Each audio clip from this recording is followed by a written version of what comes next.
Welcome back. Mass incarceration is a crippling problem across this country. In fact, there are more people behind bars in the U.S. than any place on earth. And black and brown people disproportionately make up the majority of that population. Now, the conditions they're forced to live in were a focus at the UJC summit. If there ever was a need for prison reform, Parchman Prison in Mississippi is a place. It was the shocking scene of riots and deaths in 2020. This is after inmates complained about horrible conditions. A federal investigation revealed state officials had committed systemic violations of prisoners' civil rights. That included failing to provide adequate mental health care, allowing uncontrolled violence, and placing prisoners in solitary confinement for months on end. It took center stage at the summit. He was there for a total of 13 days. Cheryl Henderson's 26-year-old son, Shadarian Henderson, ended up in Parchman Prison for a parole violation in a theft case back in 2021. She says that's when the nightmare for her family began with the notorious penal institution. Every day, my son called me, crying out for help, saying, "Mom, I'm here with murderers and rapists. I'm a nonviolent offender. The only thing that I did was not call my parole officer." And he said, "Mom, I don't know why I'm here." My son was violated. He was abused. He was in a cell with non-working door, I don't know what you call it. Please excuse me, because I'm getting emotional. Basically, he was in this prison, this horrible prison that had, Marcy, you got to go. I can't do it. Okay. And most families can't do it. Take the inhumane conditions their loved ones were forced to endure at Parchman or any prison in this country. I think prisons are supposed to be rehabilitation facilities, right? You should come out better than you went in. I don't think you should not make it out. That's why rapper Yo Gotti has fought so hard to bring a change at Parchman Prison.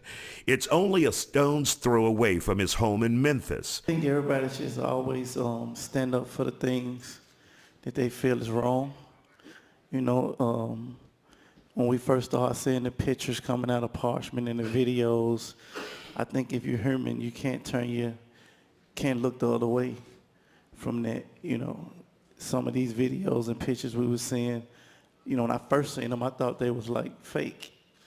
You know, we didn't even think it was real, you know.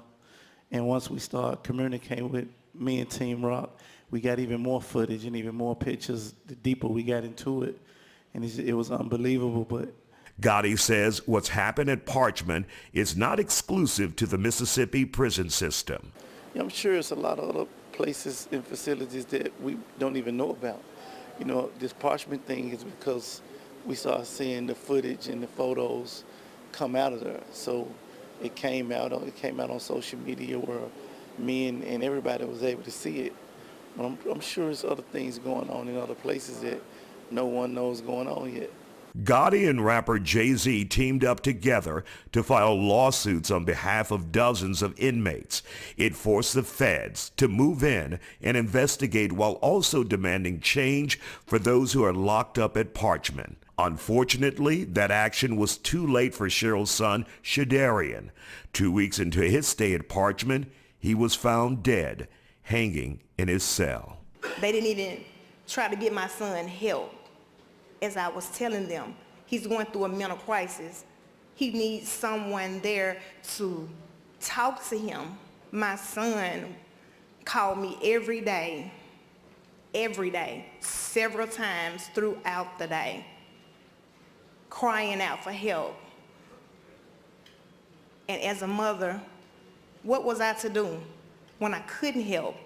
He did not deserve the treatment that he got. Mental health treatment, or the lack thereof, was also a huge conversation. Radio personality and author Charlemagne the God led a panel which gave a look into just how brutal life in prison can be for those suffering from mental illness. A former Rikers Island inmate who spent 7 years in solitary confinement said inmates with mental health struggles are given basically no help and instead are forced into experiencing repeated trauma. So once I got home, I started to realize that I was still dealing with the symptoms of solitary confinement. I'm functioning at a very high level, but I see all these triggers. Like, you don't do that type of time in solitary confinement and come out the same way. It really tears you down. It is designed to destroy you. And I was fortunate to just start reaching out to mental health professionals. And sadly and unfortunately, what ends up happening is most of them are so surprised that I'm actually here that I end up being their therapist. Now, the Justice Department has admitted that prisons across the country are violating the constitutional rights of thousands of inmates, including at Parchman in Mississippi. Roc Nation's philanthropy branch, Team Roc, is now going after the Federal Department of Corrections.